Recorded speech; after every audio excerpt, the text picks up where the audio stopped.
Besides fight. marching and protesting, what else do you suggest? Well, it doesn't happen overnight. It's not a miraculous. What did you say? Murder. She's kidding. Wait a second. She's just kidding. Don't say that. That's you don't know. They'll pick up on that and just run with it. That's the worst. She's just kidding. Well, let me talk to you about. Joining me now, Jedediah Bila, host of the great Jedediah Bila Live, where you've seen me, and she's just awesome. And also, she used to host The View. I can't believe she actually went through this. Jedediah, before we even get into these people, how does someone like you sit down with those hags every day and not just yank out all your hair? Yeah, I couldn't do it now. I could not do it now. I was, much more mellow back then. Post-COVID, post-craziness, post-communist exposure, where we've really seen them for who they are. There's just no chance, because I would have to call it out. I mean, and by the way, that clip you showed, very powerful, because Jane Fonda absolutely meant what she said. They were trying to cover for her. You saw that out. Oh, she didn't really mean it. She meant every word she said. But Joy knew that if she left that show, people like us were gonna say, oh, inciting a little bit of violence there, Jane. We were gonna call her out and hold her accountable. And so there was an attempt at a cover-up. But Jane is so committed to the communism and the destruction that she dug her own hole. She was like, I actually wasn't kidding. You saw that go on. Sick, deeply sick. Jedediah, how can you, no matter what your belief system is or whatever it may be, how can you want other human beings murdered, using their own words, and not realize you're the bad guy? Because I have no doubt that Jane Fonda thinks she's the good guy. I'm sure she does.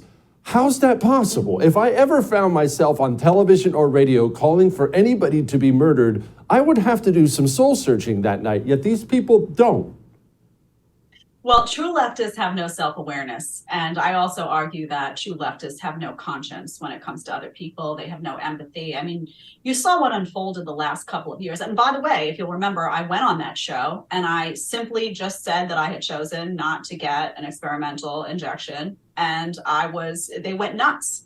They cited me as misinformation. They screamed, they yelled. They didn't care about what my doctor had said. They didn't care about my medical history. They don't care about other people at all. They are completely devoid of conscience. So what they really want is the elimination of the other. They want an elimination of people like you and me who are fighting to protect people's freedom. They want us to disappear. And they've gotten grotesque in the way they say it. And less, it's less secretive, the approach, because they have media on their side, largely. So people get out and they say this stuff. The media is disgusting these days. I mean, you saw what happened with Nashville, and just the media, the way they handled that story was vile beyond measure. And you just see a lot of cover up on their side. So there's a fearlessness, and they're getting very ostentatious about the fact that they want us eliminated, whether that's via mandate.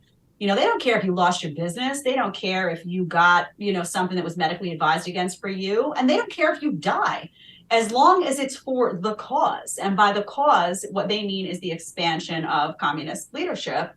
And they think they're going to be the exception, right? They think they're going to be at the elite and they're going to be protected. They're just not that powerful. They don't realize the system's coming for them too. It is. I had a good friend of mine who said, and I'm paraphrasing here, he said, the only thing I like about communism is all the communism is killed. And that is very, very true. I will tell you that much. All right, speaking of death, though, which is a horrible thing, especially in the wake of what happened this week, there are these calls all the time from the people at the top, politicians, hags at The View, all the elites. They're always putting out these words, and there's this nutball bottom, lifelong losers that now act on these words. And normal people like us, we're in the middle. What are we supposed to do about that when we're sandwiched on top and on bottom? It's very challenging. And, I know you and I could probably have a fantastic conversation about national divorce and what you really do, because you have to, there's a whole bunch of people that are easily brainwashed right now in this country. Then there's a whole bunch of people that know they're being brainwashed, but they're like, oh, it's too much to stand up against. It's too exhausting. I can't. I'm just going to go line up for my 17th booster shot because it's easier that way. They're part of the system. It's too challenging to uproot their whole lives. And then there's people that want to actively destroy everything. So what you really have to do is, and I talk about this and you do as well, I no longer believe in the power of national politics to save any of us. It's over. That is done. It's done. I do still believe, however, in the power of local politics in certain regions to salvage those regions. And I'm with you. I always tell people, pick up, move, go to a place where you have like-minded people who will stand their ground, who don't want to be violent, who don't want any of that stuff, but really want to just preserve the values that built this country, who want their kids to be able to go to school and not, see a drag show instead of, recess. And it's just sane people. And I think right now you're talking about those people sandwiched in the middle. Those are what we used to call sane people, not mentally ill, not violent, not, woke, and people being afraid to call mentally ill what it is. We have a whole other problem with that too now, as we saw unfold very sadly and very disturbingly in Nashville. But find sane, like-minded people and build with them. That's my best advice that I could give.